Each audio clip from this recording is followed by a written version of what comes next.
Bien, gracias a Dios, hermanos. Bueno, pues vamos a dar paso a la enseñanza. Como comentaba, es un día especial, es una celebración que me imagino que tiene registro a nivel internacional. El Día del Niño, así como lo es el Día de la Madre, así como lo es el Día del Padre.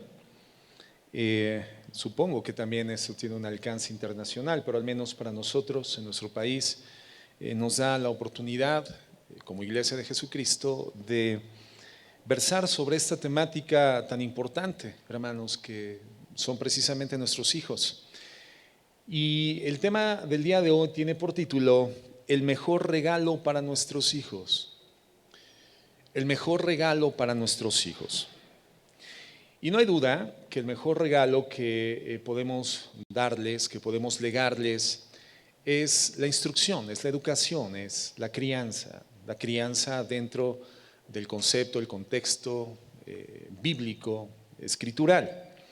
Ahora, a lo largo de los años en la congregación, hermanos, hemos dedicado tiempo suficiente para hablar de este tema. La pregunta sería, ¿por qué? ¿Por qué continuamos hablando de esto? Bueno, porque es fundamental, porque es muy importante hablar sobre esta crianza de los hijos. Y cobra particular importancia en estos tiempos porque algo que hemos podido identificar, hermanos, en nuestro contacto con los hermanos, con las personas, en este confluir social que tenemos constantemente, es que hoy en día existe cierto nivel de desánimo en la tarea de criar, cierto nivel de frustración y desánimo en el corazón de los padres de ejercer la crianza. Hoy se ve la crianza como algo que es una carga más que un privilegio. Se ve como una carga difícil de llevar más que como algo que debe de producir gozo en el corazón. Papás y mamás que han perdido justamente esa alegría que implica lo que debería de implicar precisamente la educación, la tarea de criar a nuestros hijos. Y entendemos que en una medida importante han perdido esa animosidad, esa alegría, ese gozo, porque en sí mismo el proceso de crianza, la labor de la crianza, hermano, ofrece una gran cantidad de dificultades e inevitablemente también de frustraciones. Quienes somos papás sabemos que tenemos garantizada la frustración en diferentes momentos, etapas y fases de nuestra vida en la labor paterna. Pero también porque hay una serie de elementos factoriales que constituyen nuestras vidas que no están debidamente jerarquizadas en sus niveles de prioridad y entonces muchas veces nuestros hijos reciben de nuestras vidas solamente lo que nos sobra y no lo que realmente tendrían que recibir, la entrega que ellos tendrían que recibir, la inversión de vida que tendríamos que darle de nosotros mismos a ellos. Pero no solamente esto, también hay padres y madres que se encuentran confundidos en relación a qué es lo que debemos de perseguir con la crianza. Y vamos a ver a la luz de la palabra de Dios cómo hay muchos papás y mamás que no deberían de perseguir lo que están buscando, lo que pretenden obtener a través de los modelos de crianza que han establecido con sus hijos. Y evidentemente los resultados no son buenos. Cuando el modelo no es bíblico, los resultados jamás, hermanos, van a ser favorables. Pero también hay confusión al respecto de cómo criar. Es decir, la mayoría de los padres entendemos qué es lo que debemos de hacer. Debemos de criar, pero estamos confundidos en la forma de hacerlo. Es decir, el problema no es el qué, el problema es cómo. ¿Cómo lo hago? ¿Cómo lo logro? ¿Cómo obtengo los resultados que se espera de la crianza en mis hijos? Entonces, hay una gama de confusiones y no solamente esto, hay una muy fuerte influencia del mundo, como lo hay en muchas áreas de nuestra vida, prácticamente todas. Hay una gran influencia del mundo en la crianza de nuestros hijos. ¿Por qué? Porque la iglesia no se encuentra ajena a la cultura. La iglesia no se encuentra ajena a las tendencias, no se encuentra ajena a las modas. Y hoy nos dejamos fácilmente influenciar con lo que el mundo dice que debemos de hacer en relación a la crianza de nuestros hijos. El mundo se ha convertido en un proveedor informativo respecto de lo que tendría que ser nuestro modelo educativo, nuestro modelo instruccional y de crianza. Y entonces vemos que por este conjunto de motivos y otros más que evidentemente existen, es importante, continúa siendo vigente y preeminente, muy relevante a todos, hablar de la crianza. Si eres padre, por supuesto. Si no eres padre y algún día lo serás, por supuesto, es una temática que necesitas conocer. Si no eres padre, es una temática que necesitas saber abordar con las personas que sí lo son en este proceso conjunto que desarrollamos de edificarnos y exhortarnos como cuerpo de Cristo los unos a los otros. Si eres abuelo cristiano, abuela cristiana, por supuesto, hermano, hermana, que necesitas conocer de este tema. Es un tema relevante para toda la congregación. Entonces, ¿cuáles son los propósitos o los objetivos de estudiar bíblicamente sobre el tema de la crianza? Bueno, encontramos fundamentalmente tres propósitos. En primer lugar, necesitamos renovar el interés de los padres de darse a ellos mismos, de invertirse a ellos mismos en la crianza de sus hijos. Comentaba al principio que uno de los fenómenos que hemos logrado observar objetivamente es este desaliento y este desánimo por continuar criando a sus hijos, haciendo lo que deben de hacer o lo que son llamados a hacer. Entonces, tratar el tema implica la renovación de esa expectativa y de ese deseo, de ese ánimo de invertirse como padres en sus hijos. En segundo lugar, es importante clarificar el propósito de la crianza bíblica. ¿En qué consiste la crianza de nuestros hijos? Y en tercer lugar, identificar qué elementos deben de estar presentes en la crianza bíblica. ¿Cuáles son los elementos, cuáles son los factores, cuáles son los componentes de la crianza bíblica? Muy bien.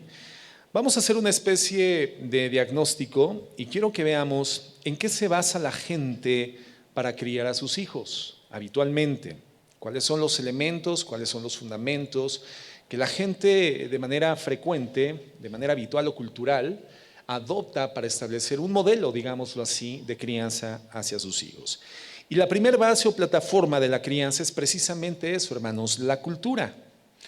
Cuando comenzamos a considerar las normas comunes que existen en la sociedad en la que vivimos, las tradiciones, las metas, los objetivos, las cosas con las que nos relacionamos cotidianamente en nuestro hábitat comunitario, es decir, lo que nosotros vemos como lo normal, lo común en cuanto a la educación de nuestros hijos, en cuanto a la forma de corregir a nuestros hijos o en cuanto a la forma de relacionarnos con nuestros hijos. Por ejemplo, nuestra sociedad latinoamericana, particularmente en México, nuestra sociedad es inminentemente machista y la forma de ejercer la autoridad típicamente es autoritaria, es tiránica, y la forma en la que ejercemos disciplina típicamente es arbitraria. Y el modelo educativo dentro del lugar fundamentalmente es matriarcal. Es decir, sociedades inminentemente machistas, pero donde el padre no quiere asumir las tareas que lo involucran de forma directa y comprometida en el proceso de crianza de sus hijos. Entonces vemos estas fenomenologías que lamentablemente, hermanos, enferman a la sociedad, pero es donde vivimos, es lo que vemos, es donde convivimos, coexistimos y es lo que constantemente consumimos de la cultura. Estos, hermanos, son rasgos de nuestra cultura.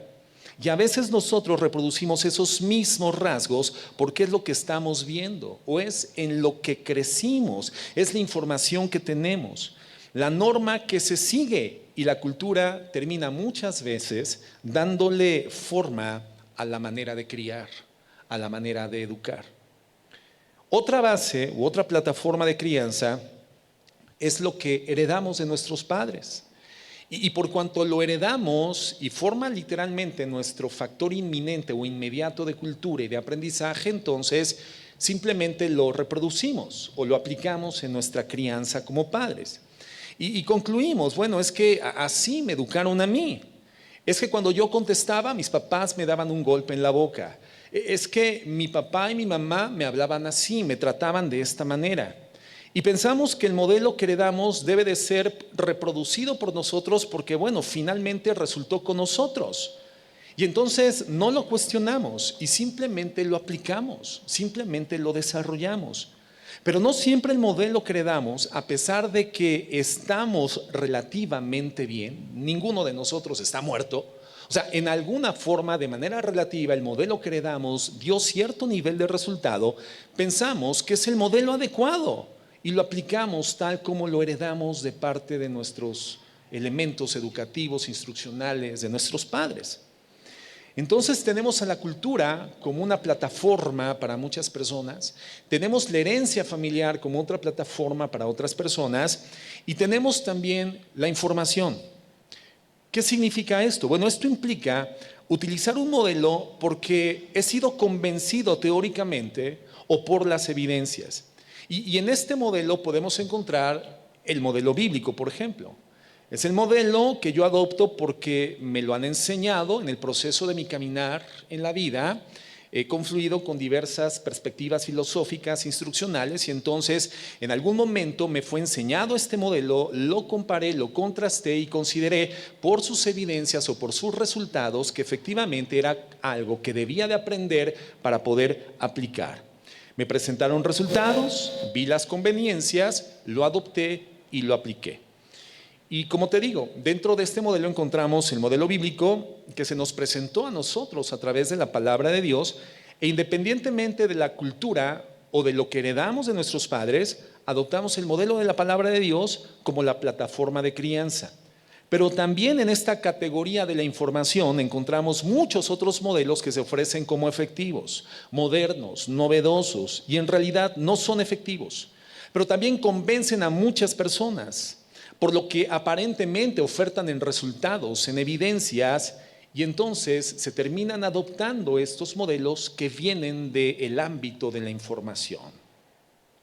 Ahora, en realidad, podemos decir que prácticamente nadie, ninguno de nosotros como papás, tenemos un modelo, digamos, puro, ¿no? Nuestros modelos de crianza son una especie de mezcla, es decir, yo puedo adoptar el modelo bíblico, pero en ocasiones mi comportamiento es conforme a la cultura. O en ocasiones, teniendo como base mi modelo bíblico, el que procede de la Escritura, adopto elementos de lo que heredé instructivamente de mis padres. Entonces, digamos que nadie tiene un modelo absolutamente puro en su proceso de crianza. ¿Cuál entonces es el objetivo para nosotros como papás cristianos? ¿Cuál es el propósito? Bueno, el objetivo es que nos acerquemos al modelo bíblico de forma progresiva cada vez más cerca, cada vez más cerca. Que primordialmente el modelo bíblico sea el eje rector, el gobernante de nuestra manera de pensar, de actuar y de conducirnos en todo lo que representa la temática instruccional de nuestros hijos, que gobierne la labor que estamos desarrollando como padres a medida que vamos progresando en nuestro caminar en la vida de fe, a medida en la que vamos caminando con Jesús. Entonces, con la crianza sucede lo mismo que tendría que suceder en cualquier otra área de nuestra vida. En todas las áreas de nuestra vida tendríamos que ver ese proceso progresivo de transformación por la palabra de Dios. Así como somos transformados en el área del matrimonio o somos transformados en el área de las finanzas, igualmente tenemos que ser transformados por la palabra de Dios en la forma en la que nosotros criamos a nuestros hijos. El objetivo es ese. Entonces, criar en base a la Biblia es parte de nuestro proceso de santificación. ¿En qué consiste la santificación? Es el proceso que inicia en la vida de un creyente una vez que ha sido redimido por la gracia a través de la exposición del mensaje del Evangelio, el recto mensaje del Evangelio contenido en la Biblia. Es ese don de fe que permite a la persona creer en el Señor para la redención de su vida, y al ser un receptor del Espíritu Santo, recibe entonces a través de la presencia espiritual de Dios el poder y la capacidad de ejercer ese parecido con nuestro Señor Jesucristo. Entonces, si el modelo bíblico nos lleva a parecernos a nuestro Señor Jesucristo también en esa área de la vida, instruir a nuestros hijos en el modelo de la Escritura es parte de nuestro proceso de santificación, es parte de nuestro proceso de crecimiento espiritual. Es algo con lo que nosotros honramos a Dios, porque el fin último de la crianza bíblica es honrar a Dios. Nuestro propósito primordial es que Dios sea glorificado. Algo interesante es que todos tienen una opinión de cómo criar a nuestros propios hijos. ¿no? Estamos circundados de una gran cantidad de opiniones que a su vez se autodefinen como de alto nivel de autoridad o de profundo nivel de conocimiento. Parecería que eventualmente las personas que rodean a una pareja de padres, esas personas saben mucho más que los padres sobre el tema de la crianza, y entonces fuentes informativas encontramos todo el tiempo, ¿no? Las abuelas son fuente informativa de crianza. Eventualmente las abuelas piensan que tienen todo el conocimiento para que los padres de esos niños ejerzan una crianza correcta. Las hermanas o las cuñadas o las personas que aventajan en cierto sentido una labor de crianza o instruccional en sus ámbitos personales, familiares, creen tener una autoridad. Los líderes de opinión, la filosofía, la psicología, todos, hermanos, creen ser expertos en este tema y todos en alguna forma quieren infiltrar su punto de vista. Si tú eres papá y si eres papá joven, creo que has vivido esto o estás viviendo esto. Creo que todos, y si la abuela está presente, creo que te has dado cuenta de que la abuela, en alguna forma, como que quiere tomar la batuta de la crianza de tus hijos, ¿no? Aunque sea cristiana. Eventualmente por ahí encontramos el modelo de la abuelita apóstata, ¿verdad? Que no tenía ningún tipo de problema en ejecutarte con cierto nivel de disciplina, a veces inapropiado, cuando tú eras su hijo, pero ahora que tú instruyes a los propios, ella te dice, pero no lo toques, háblalo, no es una bestia, no es un animal, ¿por qué le pegas? Bueno, mamá, lo que pasa es que estoy siguiendo un elemento instruccional de la palabra y lo estoy haciendo como la Biblia dice, con sabiduría.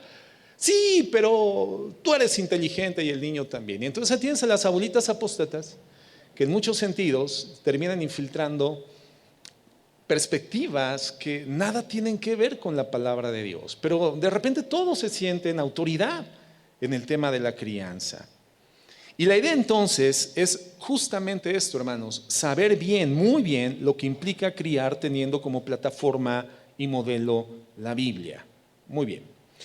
Si hiciéramos una encuesta a los padres y preguntáramos, ¿qué es lo que quieres lograr con la crianza en tus hijos? ¿Cuál creen ustedes que sería la respuesta más generalizada? Yo creo que la respuesta sería, quiero que mis hijos sean felices. ¿Qué padre no desea esto? Que sus hijos sean felices, que nuestros hijos conozcan la plenitud y sean felices. El problema es que humanamente hablando, un camino más corto a la felicidad para las personas es cuando los dejamos hacer y ser lo que ellos quieren ser y hacer. O sea, la gente asocia la felicidad con la libertad sin restricciones, con la libertad sin límites. De hecho, hoy en día hay una teoría de instrucción filosófica que dice que a los niños no se les debe de decir no, porque esto termina siendo negativo y genera graves implicaciones en su alma o en su autopercepción o en su cosmogonía de vida. No, a los niños no les hables negativamente, a los niños les tienes que hablar afirmativamente. Y entonces cuando el niño se comporta de manera grosera con una persona, ahí tienes a la mamá filosófica diciéndole al niño, mijito, siempre es más conveniente que trates con respeto a la gente, pero el niño ya fue desobediente con esa persona. Porque decirle no al niño se pretende hoy presentar como un mecanismo de frustración o traumatizante en su autopercepción o en su conciencia. El planteamiento de esta teoría es, muéstrale al niño lo que sí puede hacer, pero no le digas lo que no puede hacer. Pero como hijos de Dios sabemos perfectamente bien qué es lo que Dios piensa de esta consideración teórica. Porque si el ser humano, diciéndole que no, tiene graves dificultades para autocontrolarse o autolimitarse, imagínate una persona a la que no se le dice que no en su proceso educativo. Esto evidentemente ofrece graves complicaciones. Entonces los padres en general quieren que sus hijos sean felices. El problema es ¿cómo? ¿Cómo logro ese propósito? ¿Cómo los llevo? ¿Cómo los encamino a esos resultados? En general, los padres piensan que la mejor forma de hacer feliz a un hijo, ya sea niño, ya sea adolescente o ya sea un joven o adulto, es dejar que haga, que sea lo que quiera, piense de la forma en la que quiera pensar, ser como quiera ser y decida lo que quiera decidir. Entonces, los diferentes caminos o enfoques que la gente toma para esto son los siguientes. Presten atención, hermanos. Esto no es una lista exhaustiva, pero en alguna forma es descriptivo de lo que nos puede en alguna forma explicar cómo es que establecemos modelos educativos, instruccionales, que al final no nos van a otorgar los resultados que nosotros perseguimos, que es que nuestros hijos sean felices. El primer enfoque es el de el refugiado. El refugiado. Los padres que piensan que criar es cuidar, es decir, mantenerlos vivos y sanos. Les damos alimento, vestido y medicamentos, porque eso es lo que generalmente se le otorga a una persona en un centro de refugio. En un lugar de refugio para damnificados, lo que se quiere hacer es mantener a las personas vivas y sanas. Entonces se garantiza un techo, se les garantiza alimento y se les garantiza alimentos. Medicinas, ¿no? Y es que yo quiero eso, yo quiero que mi hijo coma, tenga un techo y si necesita medicamentos podérselos proveer. Y los papás que piensan así también creen que si cubren esas necesidades, en alguna forma por añadidura, todo lo demás se va a desarrollar de manera natural. Ahora, no estoy diciendo, por supuesto, que un papá piense en forma absoluta de esta forma, pero sí hay una gran cantidad de padres y madres que predominantemente es en lo que enfocan su crianza hacia los hijos. En alguna forma predominantemente establecen esto como su modelo instruccional y educativo y ven a los hijos como si fueran refugiados. Lo demás seguramente se va a dar por añadidura, porque yo les doy techo, comida, vestido, alimento y medicinas. Entonces soy un buen padre, soy una buena madre. Bueno, ¿y lo demás? Y todo lo demás, ¿dónde está? ¿Dónde se está gestando? Otro enfoque predominante para otros padres es el enfoque monástico. El enfoque monástico. Este enfoque es el que establece como prioridad evitar que nuestros hijos se contaminen. Y entonces tratamos de aislar a los niños, al joven, de todo lo que lo pueda afectar. Esos papás son aquellos que tienen miedo, un miedo profundo a que sus hijos se contaminen en el contacto excesivo con el núcleo social, con el ambiente comunitario, y entonces pierden de vista que la contaminación no solamente proviene del exterior de su vida, sino que la contaminación también está al interior de la vida de sus hijos.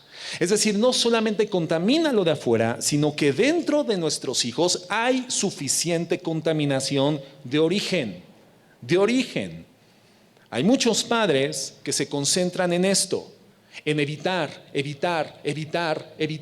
porque estoy evitando que mi hijo se contamine con el medio. Y a veces esto termina en desbordamientos, con actitudes controladoras, con actitudes excesivamente rígidas, cerradas, que terminan desencadenando una enorme cantidad de problemáticas en nuestros hijos. Pero ese también es un enfoque. Entonces, si yo hago un buen trabajo previniendo que mi hijo se contamine, estoy haciendo un buen trabajo como padre. Esa es la perspectiva.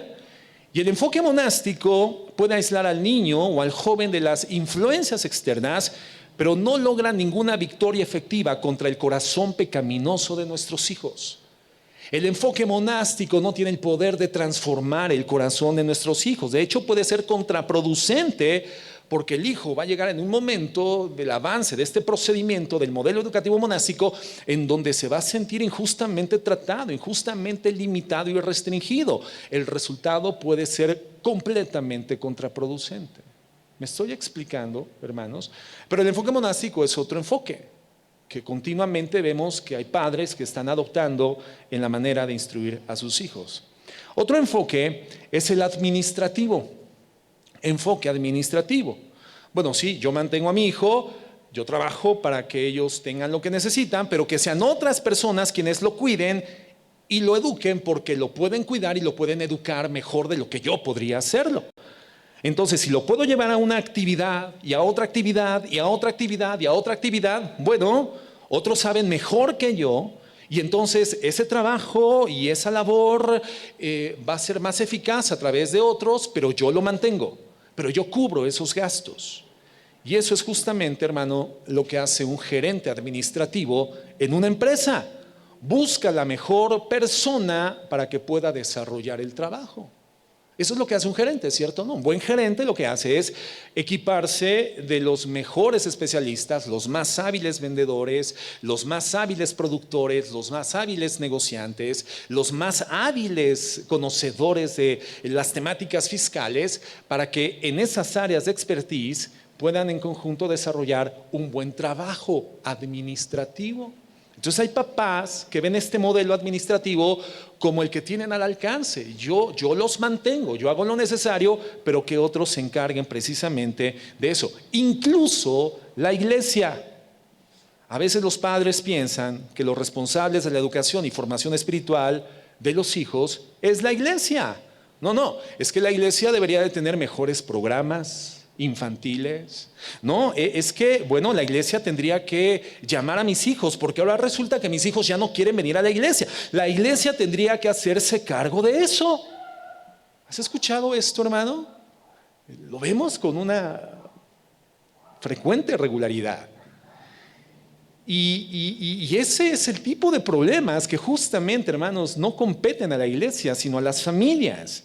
Que los hijos no quieran venir a la iglesia, hermano, es un problema familiar, no es un problema eclesiástico, es un problema familiar. La familia tiene que buscar los mecanismos internos y aplicarlos de forma tal que puedan exponer constantemente en el ambiente eclesiástico a sus hijos al consejo de la palabra. Pero el modelo administrativo siempre va confiriendo la labor a otros que considera que son más expertos que ellos, pero el padre sustenta, el padre o la madre mantienen. Modelo administrativo. Otro modelo es el modelo amistoso. No, es que yo quiero ser amigo de mis hijos, porque siendo amigo de mis hijos estoy garantizando que mis hijos van a tener confianza en mí, me lo van a platicar todo. No van a ocultarse nada, ¿verdad? Porque los amigos no se ocultan nada. Entonces, si yo sé ser amigo de mis hijos van a tenerme confianza. El problema es que nuestros hijos saben perfectamente bien que los amigos no hacen las cosas que sí tienen que hacer los padres. Entonces, ¿qué va a pasar cuando yo tenga que disciplinar a mi hijo, tenga que corregir a mi hijo? Él ya no se va a sentir mi amigo, ni yo voy a poder continuar siendo su amigo. Pero muchos padres tienen ese enfoque, prefieren no corregirlos para no dañar la supuesta amistad que están constituyendo con sus hijos. Otros entienden que la forma de ganarse a sus hijos en esta relación de aparente amistad es cediendo a las reglas, permutando las reglas. O muchas veces vemos esto, los papás haciéndose cómplices de sus hijos cuando los hijos incumplen las reglas que las mamás han establecido en casa. Y entonces el papá se hace cómplice de sus hijos con el propósito de no dañar la amistad. Es decir, es indulgente pretendiendo que con la indulgencia se logre gestar una supuesta amistad con sus hijos. Y esto evidentemente, hermano, nunca tiene un buen fin, porque hay un rol de padre que estamos dejando de ejercer y eso va a generar problemas. Otro enfoque es el enfoque académico. Y creemos que si les damos una educación académica a nuestros hijos de la mayor calidad, entonces estamos haciendo bien nuestra tarea. Estamos cumpliendo correctamente con nuestro trabajo. Y ese es el resultado, hermano, de ver al mundo como algo básicamente materialista. Entonces, lo importante es que ellos puedan tener éxito en el mundo competitivo, en el mundo laboral, en el mundo profesional. Porque al final el valor de nuestros hijos que alcancen a través de lo que adquieran o la posición que alcancen será la valoración materialista del mundo, donde ellos podrán desarrollar identidad y aceptación del mundo, que puedan entonces desarrollar la vida con las habilidades, las destrezas profesionales o técnicas que generen la admiración de la gente por su estatus. Y muchos hermanos tienen este enfoque predominante en la crianza, que la vida de academia sea lo preeminente en sus vidas. A veces, pues eso termina definiendo la escuela donde inscribimos a nuestros hijos. No, es que esta escuela académicamente, no, esta escuela es superior. No, no importan las familias que hayan en ese lugar o los valores que persiga o abrace esa institución. No, es que académicamente es superior. O las relaciones que mi hijo desde su infancia va a poder desarrollar serán cruciales, porque de esta escuela van a emanar seguramente los líderes del mañana. Entonces, si mi hijo se logra codear y relacionar en ese ambiente, mi hijo está garantizando aceptación social para el mañana. Netamente materialista. Todos estos pensamientos, hermanos, son mundanos. Todos estos pensamientos ofertan un resultado, pero los resultados siempre terminan siendo diferentes a la oferta original. Otro enfoque es el enfoque militar. El enfoque militar, reglas, reglas, reglas y solamente reglas. No, es que lo importante aquí es que se cumplan las reglas. En mi casa se cumplen las reglas. La relación con los hijos en sí, la profundidad, la calidad de la relación no es tan importante. Lo importante es que las mujeres y los niños que aquí se críen sean personas que sepan entender la disciplina, que hagan lo que deben de hacer cuando lo tienen que hacer. Y las reglas suelen ser en este modelo, hermanos, rígidas, férreas, inflexibles. Y si hay un quebrantamiento de una regla, no hay flexibilidad, hermanos. No hay indulgencia, no hay consideración. Hay personas que lamentablemente tienen en su modelo educativo predominantemente estos conceptos, que son conceptos castrenses, es decir, del ámbito militar, y lo aplican en sus vidas, con sus hijos. Otro enfoque, hermanos, es el enfoque divertido. El enfoque divertido. No, es que la mejor crianza es la diversión y el entretenimiento. Mientras mejor la pasen nuestros hijos, eso es lo importante. Todos los fines de semana, entonces, hay una actividad. Todos los días feriados hay una salida. Ocasiones especiales, momentos de celebración siempre son dignas de la oración de una actividad significativa. Una fiesta, una celebración constante. Ahora, no estoy diciendo que esté mal divertirse, no estoy diciendo que esté mal proveer o procurar elementos distractorios para nuestros hijos o de esparcimiento, por supuesto que es importante, pero tenemos que encontrar el balance, porque los seres humanos podemos fácilmente malinterpretar que la vida es eso, que la vida consiste en pasarla lo mejor posible. Pero este mundo, hermanos, sabemos que nos dice completamente lo contrario, porque este mundo es un mundo caído, es un mundo complicado, es un mundo caótico, difícil. Y hay aspectos de esta vida que requieren sobriedad, que requieren que nos restringamos de estar celebrando constantemente días, más bien que meditemos seriamente, sobriamente en las cosas difíciles, en las cosas pesadas de la vida, porque en este mundo, hermanos, hay cosas que son muy pesadas. Entonces, este enfoque de la diversión lleva a la gente a pensar que la vida es un constante placer o entretenimiento. El centro de la vida es el entretenimiento. Cada tiempo es para que el niño disfrute. Entonces, cuando el niño está aburrido, lo vemos aburrido en casa, el padre comienza a sentir angustia y ansiedad. No, es que mi hijo está aburrido, tengo que hacer algo para que mi hijo salga del aburrimiento. Una semana vacacional donde el niño comienza a sentirse aburrido y entonces el padre comienza a inquietarse. ¿Qué hago porque mi hijo, hermano, está aburrido? ¿Qué puedo proveerle como diversión o distractor a mi hijo?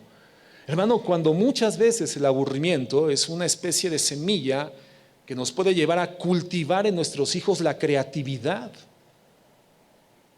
la capacidad de desarrollar, la capacidad de inventar de forma guiada instruccionalmente por nosotros. El último enfoque que quiero mencionar, y seguramente hay más, es el enfoque materialista. Hijo, mientras más tengas, mejor. Por lo tanto, yo quiero darle a mi hijo lo que yo nunca tuve.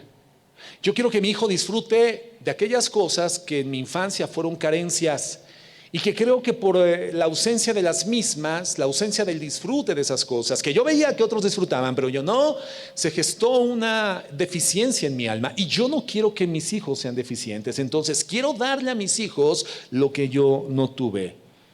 Esos padres son quienes consienten a sus hijos materialistamente de forma desmedida, y eso, hermanos, no edifica el alma.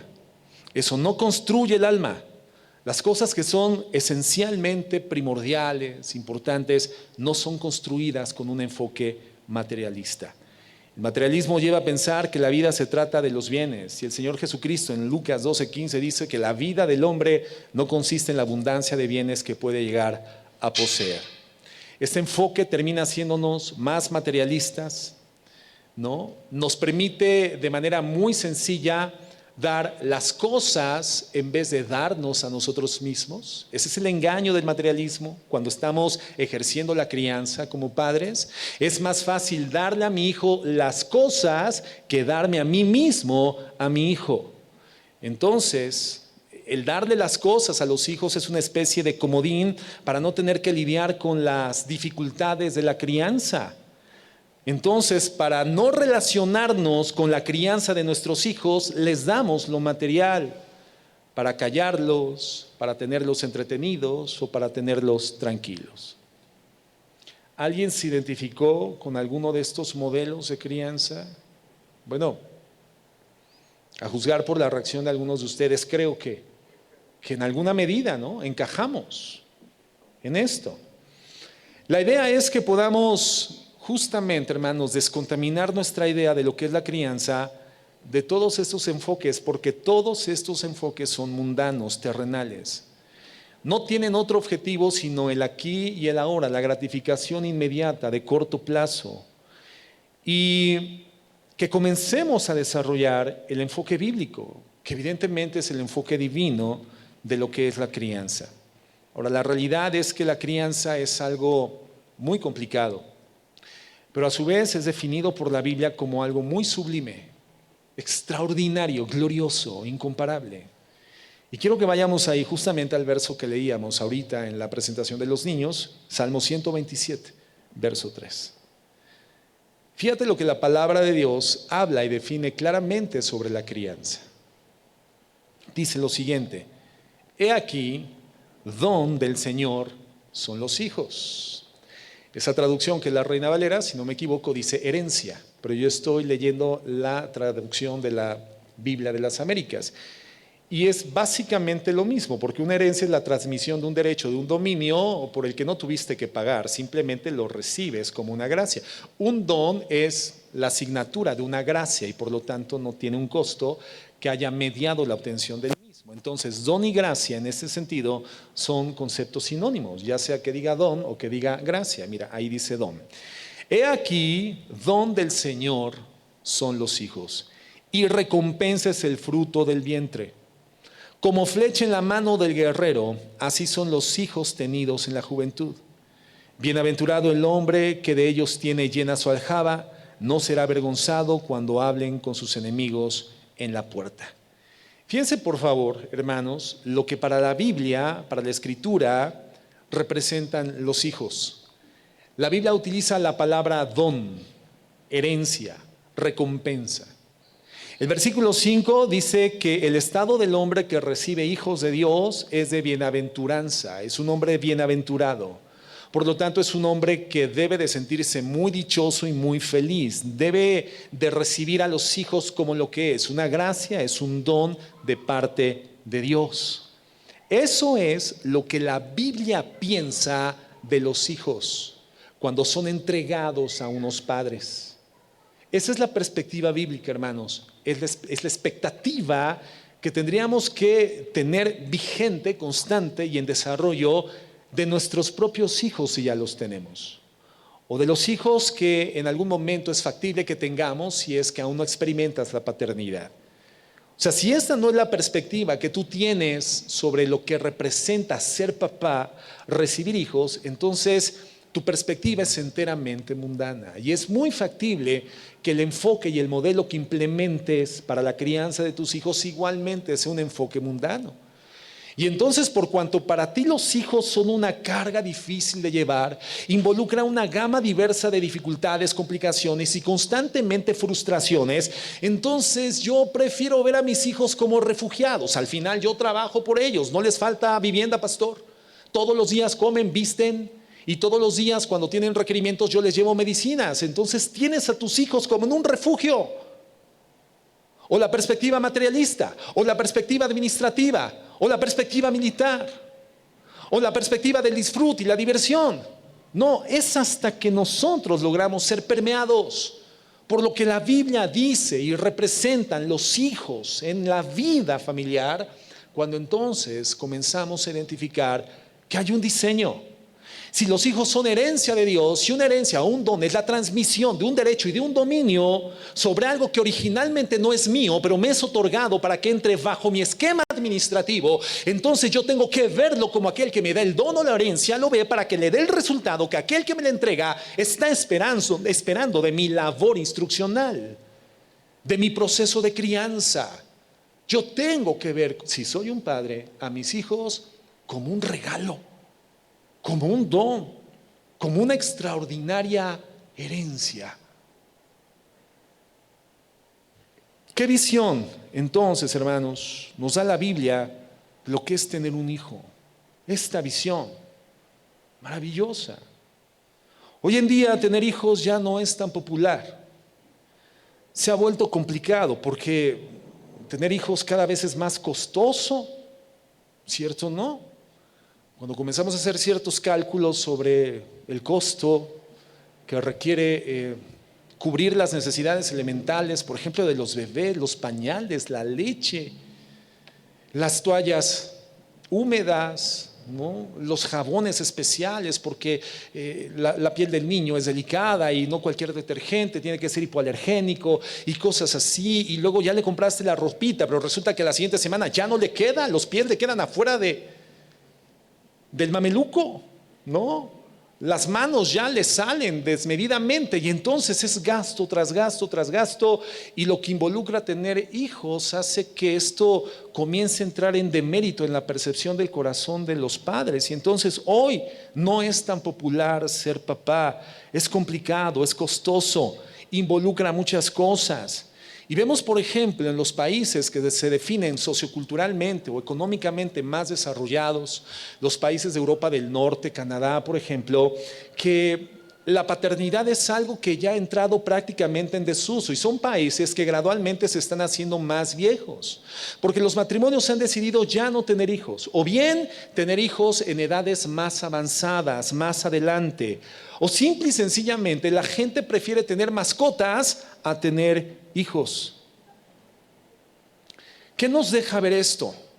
Que bueno, la gente enfoca su vida más bien en su desarrollo profesional, en su carrera, en esta perspectiva de no, necesitamos tener todo desarrollado antes de aventarnos el paquete, antes de aventarnos la carga difícil de ser papás. Como te digo, otros han decidido, en lugar de tener hijos, tener 2 o 3 mascotas, un par de perros, 2 o 3 gatos, ¿no? Por ahí hay quienes dicen, no, yo prefiero ser mamá perruna, con eso, menos problemas, ¿verdad? O mira, te presento a mis perrijos. Y esto es cultural, lamentablemente, hermanos, esto es frecuente. ¿Qué vemos? Menos hijos, a más edad, mejor perro o gato. Es lamentablemente una realidad que estamos viviendo. Pero la perspectiva de la Biblia es la misma. Los hijos son una gracia, son un don, son una herencia, son un regalo extraordinario. La Biblia ve a los hijos como un regalo de Dios, que genera tal nivel de bienaventuranza en el hombre, en la mujer, que particularmente no encuentra parangón o comparativo. Proverbios 10:1.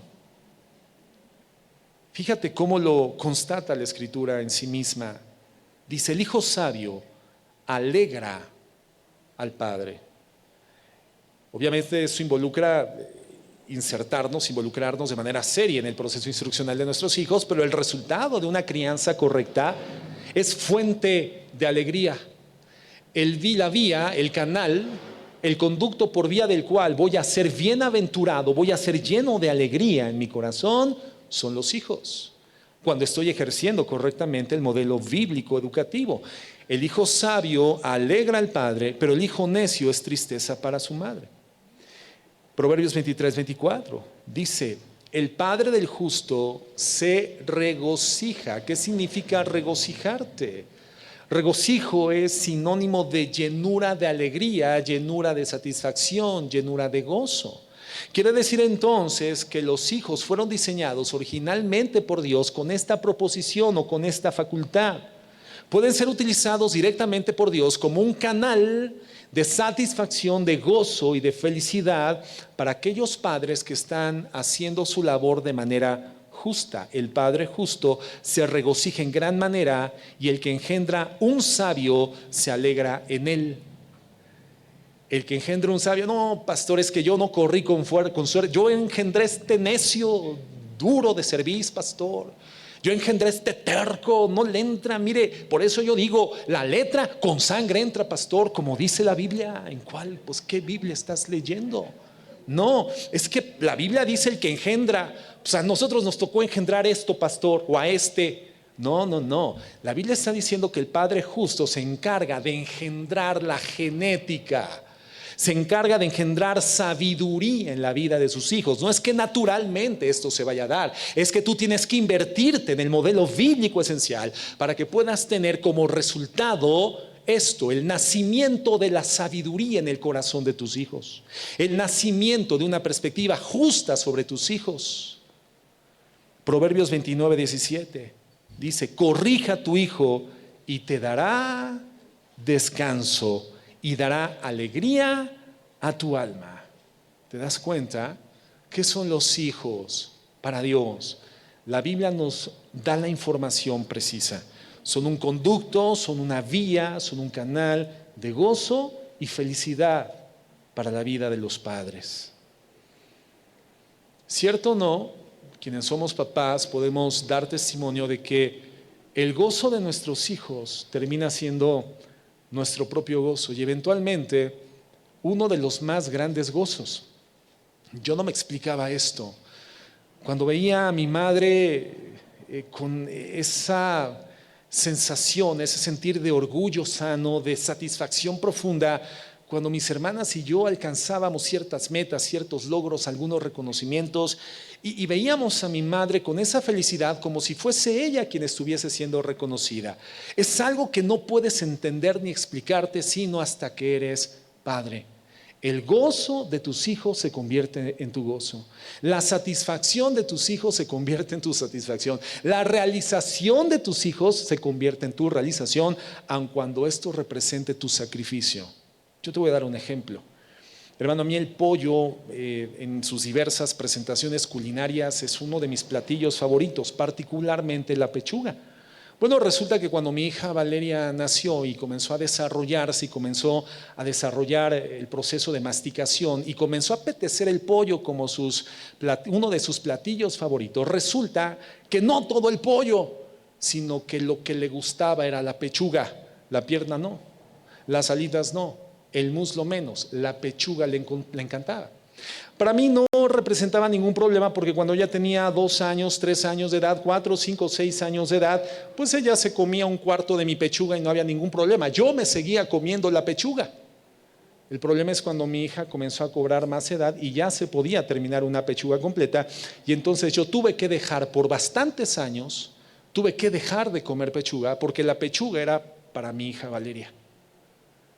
Y te quiero decir una cosa, que yo jamás hubiera disfrutado una pechuga de pollo, por exquisita que hubiese sido su preparación, si yo hubiera visto a mi hija viéndome a la cara, diciéndome: ¿te la vas a comer? Jamás, hermano. En cambio, yo dejaba de gozar ese alimento, pero yo gozaba cuando veía que mi hija lo consumía. El gozo de nuestros hijos se convierte en nuestro gozo. La realización de nuestros hijos se convierte en nuestra alegría. Cuando mi hija Valeria, te hablo de mi hija Valeria porque tengo una sola hija, ¿verdad? Cuando mi hija Valeria se tituló de su carrera universitaria, pues fue en esta época de pandemia, y entonces su examen profesional fue a distancia. Y recuerdo perfectamente, hermano, que nos arreglamos, mi esposa y yo, como si literalmente hubiéramos estado presentes en una aula universitaria ante el sínodo que estaba evaluando a mi esposa, a mi hija, perdón, yo de traje, mi esposa de vestido cóctel, ¿verdad? Y sentados allá a un costado de mi hija en un sillón que preparamos para estar presentes en su examen profesional. Y quiero decirte que ha sido el examen profesional más brillante que he visto en alguna oportunidad de mi vida. Lo hizo extraordinariamente bien. Y cuando recibió la felicitación de sus maestros, créeme que yo sentía que la felicitación la estaba recibiendo yo. Casi que quería que en el título profesional estuviera mi foto, pero no, está la foto de mi hija. Pero el gozo de nuestros hijos se convierte en nuestro gozo. La realización de nuestros hijos se convierte en nuestra realización. ¿Cuánto más cuando como padres cristianos vemos que nuestros hijos comienzan a desarrollar sus propios procesos espirituales? Cuando comenzamos a escuchar los balbuceos de su oración sin que nosotros los forcemos o los presionemos. Cuando comienzan a emitir sus propios juicios escriturales, bíblicos y asertivamente espirituales, con textos correctamente procesados, debidamente deliberados. Y esto llena de gozo, de paz y de satisfacción el corazón de un padre. Pero entonces, ¿qué dice la Biblia acerca de cuál tiene que ser nuestro enfoque? Porque ya vimos los enfoques del mundo. Pero ¿qué dice la Biblia? ¿Cuál debe de ser nuestro enfoque? ¿Qué dice la Biblia? Lo que la Biblia dice de la crianza, hermanos, es vital. Y particularmente nos ofrece en contexto 4 aspectos. La Biblia nos habla de 4 aspectos de la crianza escritural. La Biblia nos enseña el propósito de la crianza. La Biblia nos enseña también cuáles son los componentes de la crianza, los elementos, los ingredientes, digámoslo así, de la crianza. La Biblia nos habla también de la dinámica de la crianza, que no es lo mismo que conocer cuáles son los componentes. Porque una cosa es que te den una receta, ¿verdad? Y te digan más o menos qué cantidad de cada ingrediente, pero otra cosa ya es elaborar y procesar la receta y que te quede como al experto culinario que te dio la receta. Entonces, conocer los componentes, los ingredientes de la crianza es fundamental, pero ahora, conocer la dinámica de la crianza, cómo elaboramos esa receta espiritual de nuestros hijos, también nos lo dice la palabra de Dios. Y finalmente, la Biblia nos habla del resultado de la crianza bíblica, de la crianza espiritual correcta. Es decir, si yo conozco los propósitos de la crianza, si conozco los componentes de la crianza, si conozco la dinámica de la crianza y todo lo elaboro correctamente, entonces podré obtener los resultados de la crianza bíblica. Y para enfilarme al final de este estudio, hoy solamente vamos a hablar del propósito de la crianza bíblica. Hoy, hermanos, estamos iniciando una serie. Yo espero de verdad que la asistencia en los próximos días sea tan nutrida como el día de hoy e incremente, sobre todo la presencia de los padres esté aquí, por cuanto entienden la importancia de esta temática, una temática vital. Entonces, del día de hoy terminaremos viendo cuál es el propósito de la crianza. Acompáñenme a Deuteronomio 6. Y vamos a ver esto que desde el Antiguo Testamento se nos ofrece en la Escritura y que define perfectamente cuál es el objetivo, cuál es el propósito de ser un padre cristiano que cría con el modelo de la Biblia. Dice lo siguiente desde el verso 1.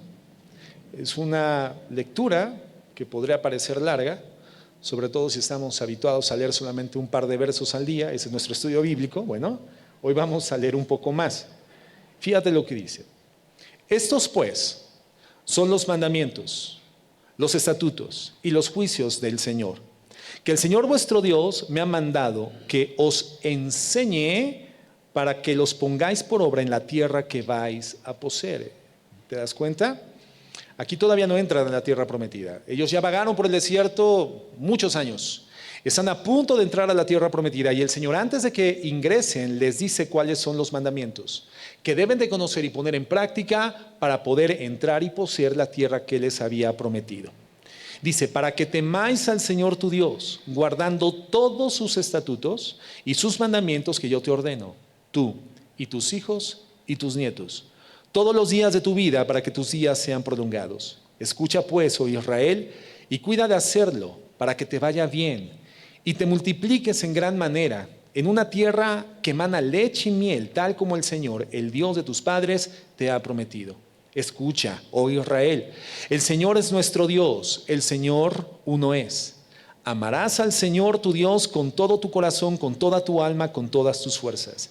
Y estas palabras que yo te mando hoy estarán sobre tu corazón y diligentemente las enseñarás a tus hijos. Y hablarás de ellas cuando te sientes en tu casa y cuando andes por el camino, cuando te acuestes y cuando te levantes. Y las atarás como una señal a tu mano y serán por insignia entre tus ojos y las escribirás en los postes de tu casa y en tus puertas. Hermanos, este es un pasaje clásico de la crianza. Son instrucciones que Dios le da al pueblo de Israel antes de entrar a la tierra prometida. En el versículo 2 dice, para que teman al Señor tu Dios, guardando todos sus estatutos. ¿Qué significa guardar? Significa atesorar. Pero no significa atesorar para acaudalar o acumular, significa atesorar para usar. Eso significa guardar bíblicamente. Porque hay gente que los tiene muy bien guardados, tanto que ya ni siquiera se acuerda dónde los guardó. No, guardar significa los atesoro para aplicarlos, porque literalmente se constituyen en mi norma de vida, mi eje rector. Literalmente es el contexto, es la norma primordial de mi forma de pensar, hablar y actuar. Eso significa guardar. Entonces el propósito de Dios, la misión de Dios asignado al pueblo era que temieran al Señor su Dios, a Dios, guardando todos sus estatutos y sus mandamientos que Él les ordenó, ellos, sus hijos y sus nietos, todos los días de su vida, para que sus días fueran prolongados. Y después dice en el verso 5, amarás al Señor tu Dios.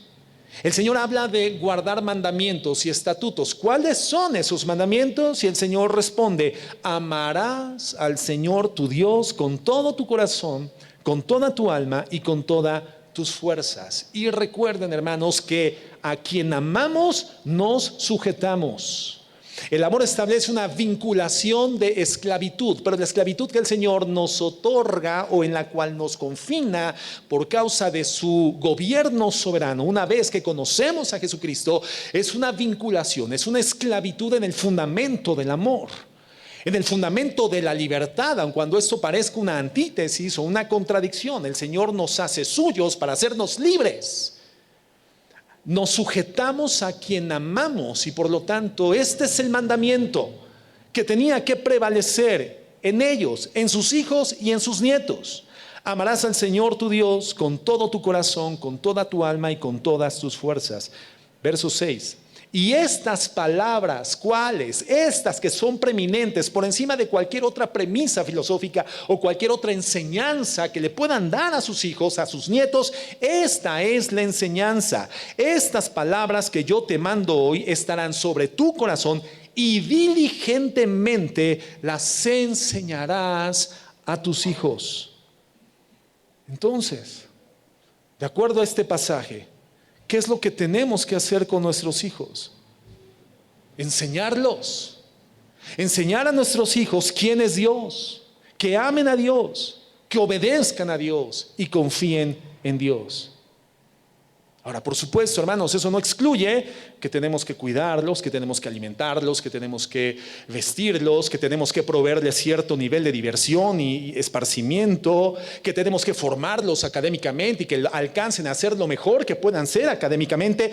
Pero esos, hermanos, no son nuestros enfoques.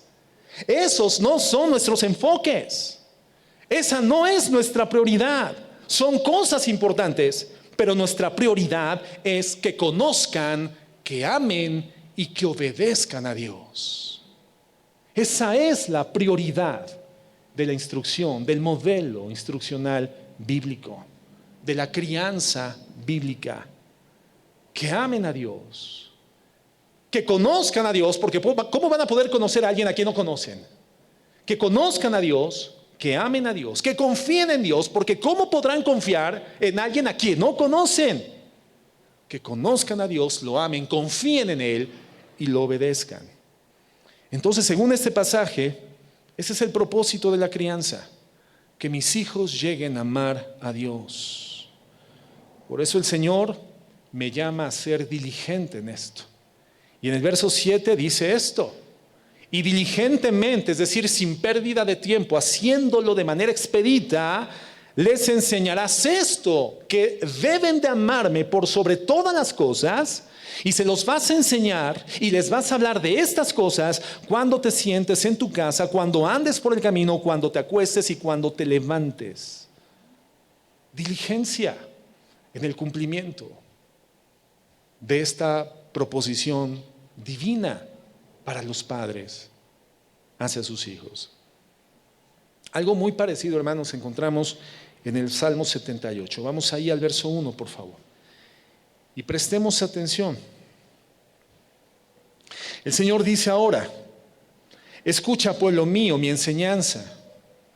El Señor siempre que habla, enseña algo. El punto no es que el Señor no enseñe, sino que nosotros no escuchamos cuando el Señor habla.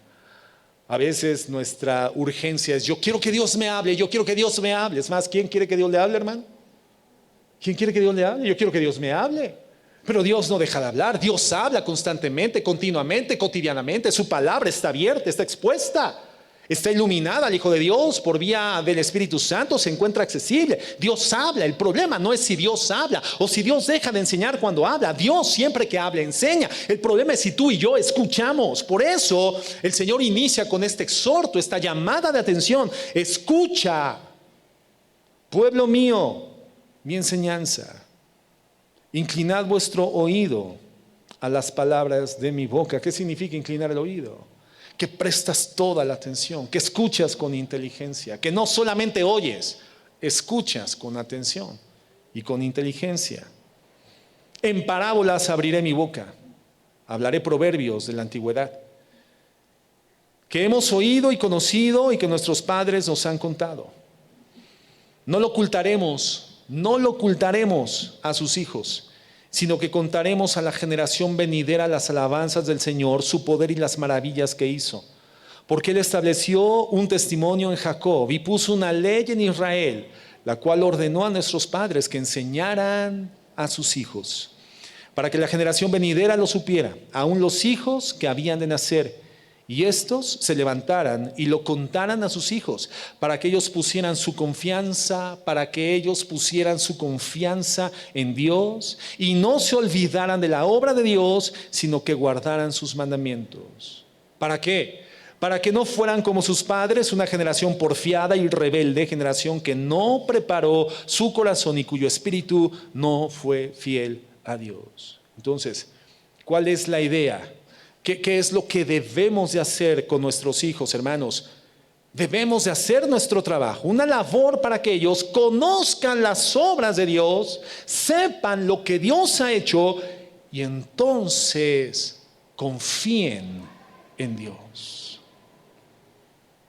Confíen en Dios. Hermano, tú no puedes confiar en algo o en alguien que desconoces. No puedes.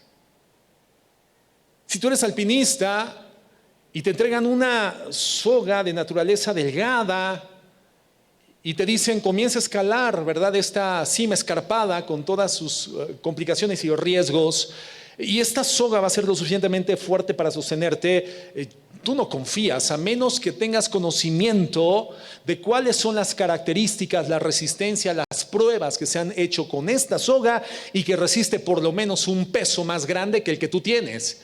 Y si tú te das cuenta a través de las evidencias, los resultados, las pruebas científicas, tecnológicas, que esa soga recibe 5 veces más tu peso, entonces la comienzas a utilizar con confianza. Confías en esa soga porque ya la conoces. Por eso el Señor confiere a los padres cristianos que hablemos a nuestros hijos de las obras de Dios. Cada oportunidad que cotidianamente las circunstancias, las vidas y el Señor nos habilita, las utilicemos para hablar a nuestros hijos del poder de Dios, la fidelidad de Dios, la gracia de Dios, la provisión de Dios, la fidelidad de Dios, el cuidado de Dios, la protección de Dios. De esta forma nuestros hijos conocerán a Dios a través de sus atributos, a Dios a través de su fidelidad, a Dios a través de su virtud. Y entonces comenzarán a confiar en el Señor. Ese es nuestro trabajo. Dice, para que ellos pusieran su confianza en Dios y no se olviden de las obras de Dios, sino que guarden sus mandamientos. ¿Se das cuenta? Hay una asociación directa entre conocer, amar y confiar. Conocer, amar y confiar. Si nosotros no hacemos este trabajo bien, nuestros hijos no conocerán a Dios, no amarán a Dios, no confiarán en Dios, no obedecerán a Dios. ¿Qué pasaba con la historia del pueblo de Israel, hermano? Los padres hicieron equivocadamente su labor. Cada ocasión que ellos descuidaban su tarea instruccional, hablar a sus hijos de las maravillas de Dios, lo que sucedía entonces es que la siguiente generación se olvidaba de Dios, se alejaba de Dios. Y entonces Dios ejercía sus justos juicios en contra de esa generación rebelde. Y entonces los entregaba a condiciones de exilio o de esclavitud, hasta que entonces ellos se arrepentían y surgía una nueva generación arrepentida que hablaba las maravillas de Dios a la siguiente generación. Teníamos una buena generación y después esa generación se volvía a apartar de Dios. Un ciclo no virtuoso, un ciclo vicioso, un ciclo pernicioso. Pero Dios quiere, hermanos, que la enseñanza de quién es Él pase sin límites, sin corte, sin interrupción, de generación en generación. Que no haya interrupciones, porque si no hay interrupciones no habrán generaciones perdidas.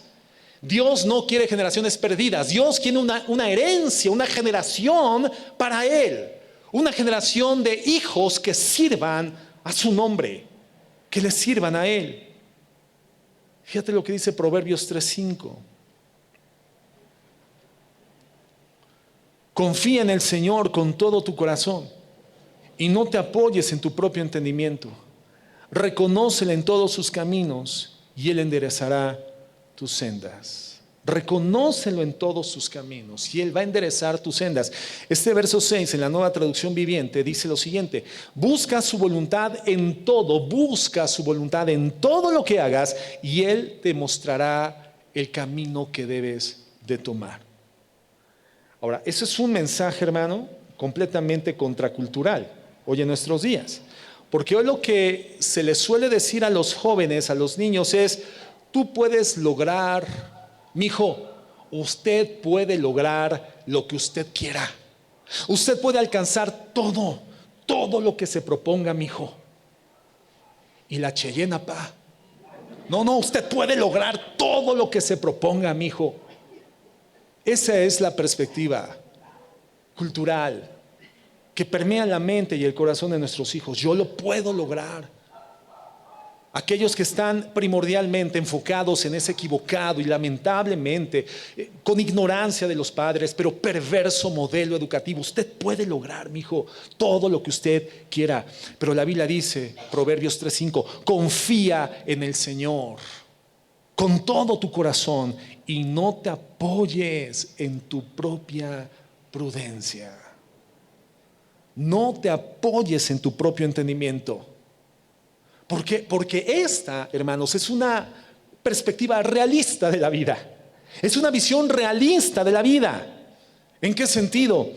En que todos nos equivocamos. Todos podemos equivocarnos en muchos aspectos de nuestra vida. ¿Quién podrá decir: no, pastor, yo jamás me he equivocado? Todos nos hemos equivocado en nuestras decisiones personales, matrimoniales, familiares, laborales, empresariales, de negocios, inversiones. Todos, hermanos, hemos experimentado el fracaso. ¿Por qué? Porque somos humanos limitados. Por eso la Biblia dice realistamente, no se trata de que tú puedas lograr todo lo que te propones. Si esa es tu perspectiva filosófica de vida, te vas a equivocar. No es así. Al contrario, confía de todo tu corazón en el Señor. No confíes en tu propio entendimiento de las cosas. Entonces, hermanos, si yo no desarrollo un criterio de humildad en la vida, no voy a ser realista. Y siempre vamos a estar divagando en conceptos ilusorios, utópicos, quiméricos, inalcanzables y en constantes frustraciones. No, hermanos, es hasta que entendemos esto con humildad es cuando comenzamos a buscar el consejo de Dios, la sabiduría de Dios, no la mía. ¿Cuál es el resultado, hermanos? ¿Cuál es el resultado cuando le ofrecemos nuestros hijos a Dios? Y nosotros le ofrecemos a Dios nuestros hijos, pero con el entendimiento y compromiso de primero nosotros invertir nuestra vida en nuestros hijos, ofrecernos nosotros nuestra paternidad a nuestros hijos. Lo que dice la palabra de Dios: nuestros hijos buscarán su voluntad en todo lo que hagan y Él les va a mostrar el camino que deben de tomar.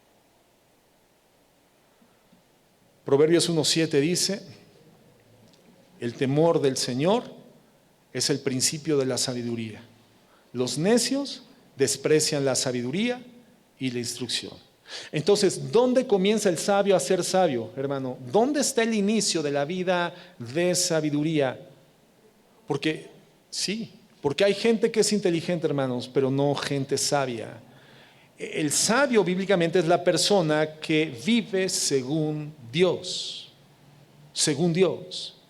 El sabio comienza a hacerlo cuando entiende que hay un Dios y entonces comienza a buscar a ese Dios. ¿Y de quién es la tarea de decirles que hay un Dios? ¿Y cómo poder conocer a ese Dios? ¿De quién es la tarea? ¿De la iglesia? De los padres. Si tú eres papá, si eres mamá, dite a ti mismo: esa es mi tarea. Ese es el propósito del modelo bíblico de crianza. Que mis hijos conozcan a Dios, confíen en Dios y obedezcan a Dios. Ese es el propósito de mi paternidad. Por supuesto, tengo que alimentarlos, vestirles, darles medicina, procurar elementos gratificantes para su vida, pero esos no son mis enfoques. Por supuesto, tengo que proveerles capacitación académica, la mejor que les pueda dar, y ellos que se desarrollen lo más que se puedan desarrollar, pero ese no es el enfoque. Son cosas importantes, pero el enfoque de un padre cristiano es que sus hijos conozcan a Dios, amen a Dios y confíen en el Señor. Y entonces le obedezcan. Proverbios 22:19 dice: para que tu confianza esté en el Señor, te he instruido hoy a ti también. Para que tu confianza esté en el Señor. Es Salomón, hermano. El autor de Proverbios es Salomón.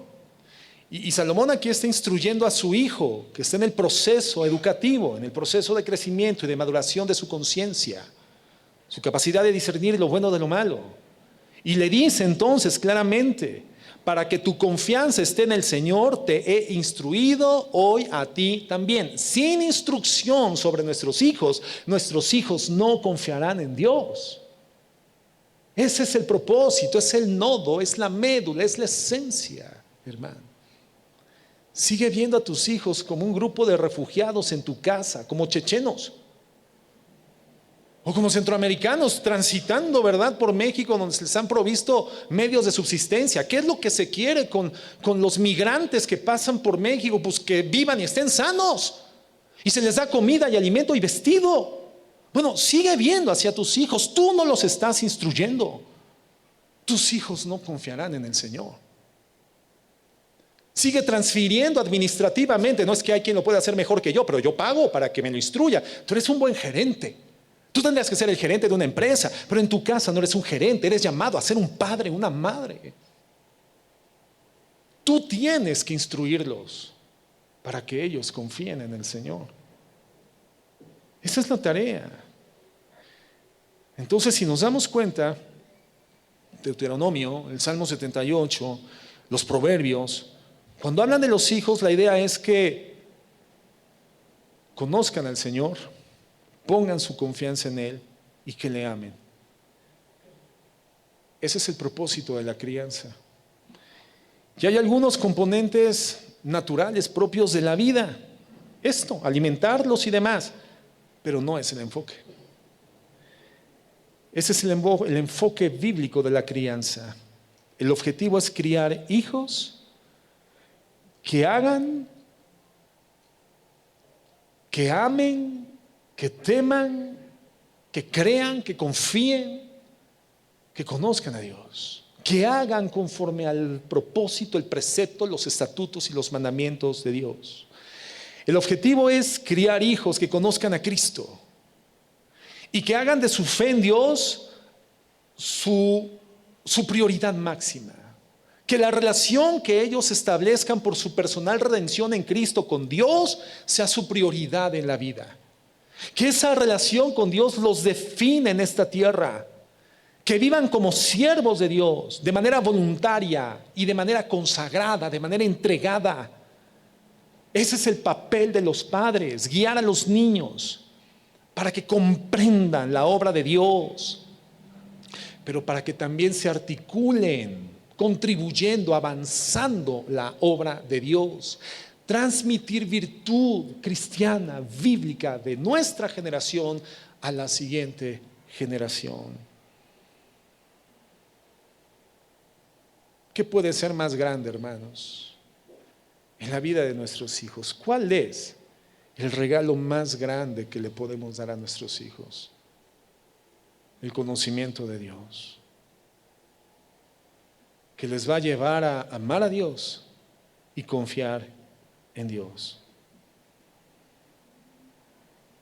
Somos instructores, hermanos. Somos sembradores del conocimiento de Dios en el corazón y en la mente de nuestros hijos. Ese es nuestro cultivo. Ahí está nuestro enfoque. Esos son los propósitos. Pero obviamente en lo subsecuente veremos los componentes, la dinámica, y veremos también los resultados. Estamos aludidos todos como iglesia del Señor. Inclinemos nuestro rostro un momento y meditemos en esto. Reflexiona y piensa, bueno, a ver, ¿cuál ha sido mi modelo? ¿Cuál ha sido mi enfoque? He pensado que por sí misma la disciplina iba a ser toda la tarea y he sido rígido, he sido inflexible, he sido como un militar. He pensado como un buen gerente, ¿verdad? Buscando la mejor dinámica que yo sostenga, pero que al final yo no ejerza, porque alguien lo puede hacer mejor que yo.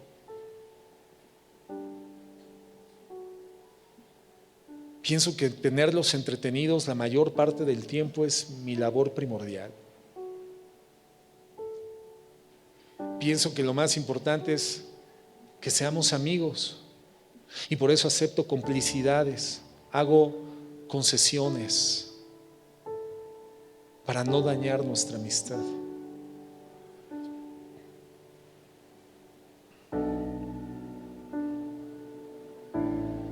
La realidad, hermanos, es que modelos hay muchos y todos ofertan atractivamente resultados de éxito,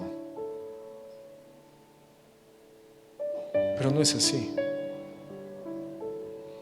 Tal vez los más espirituales han tomado un diseño monástico y han querido reservar a sus hijos sin la contaminación del mundo, pero ese resguardo rígido que has hecho, ese aislamiento del mundo, no tiene el poder de librarlos de la maldad de su propio corazón. El mal está dentro del corazón de nuestros hijos como también dentro del propio. La Biblia le dice la concupiscencia del hombre. Solamente el Evangelio de la gracia y el Señor Jesucristo los puede salvar de su propio corazón.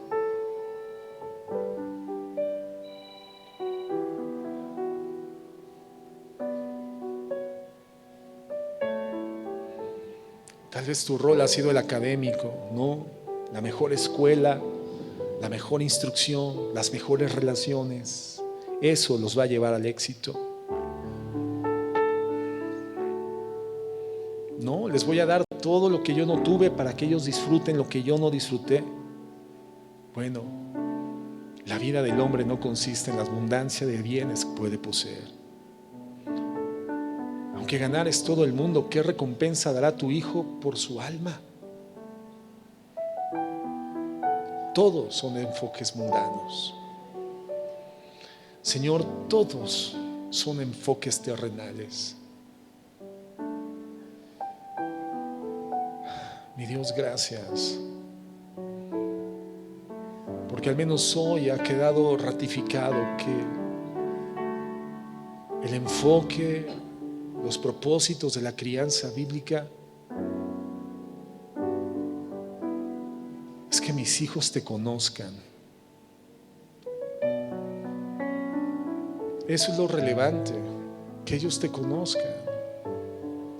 Porque si no te conocen, no pueden confiar en ti, Señor. Que ellos te conozcan, porque si no te conocen, no te pueden amar. Y si no te aman, no te servirán. Y si no te sirven, Señor, su vida no tiene sentido. No es fácil, mi Dios. Es muy complicado. Es costoso. Algunos han renunciado a esto. Pero Señor, yo sé que mi hijo, mi hija, es un don, es un regalo, es una herencia que tú me das. Es un canal de regocijo para mi vida que no tiene comparación. Si yo soy un padre justo, si yo engendro sabiduría en mi hijo, en mi hija, si yo hablo todos los días de tus maravillas, de tu fidelidad, ellos entonces te conocerán. Ellos verán la cruz y se postrarán ante ella. Entenderán su necesidad de relacionarte contigo y entenderán que el único camino es Jesús,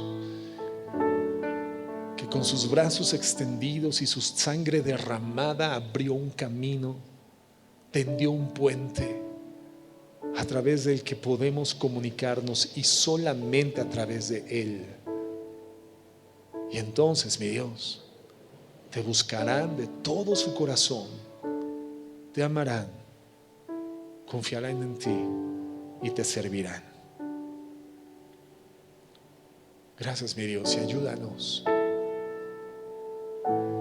a tener el enfoque correcto y los propósitos bíblicos. En el nombre de Jesús, mi Dios. Amén y amén.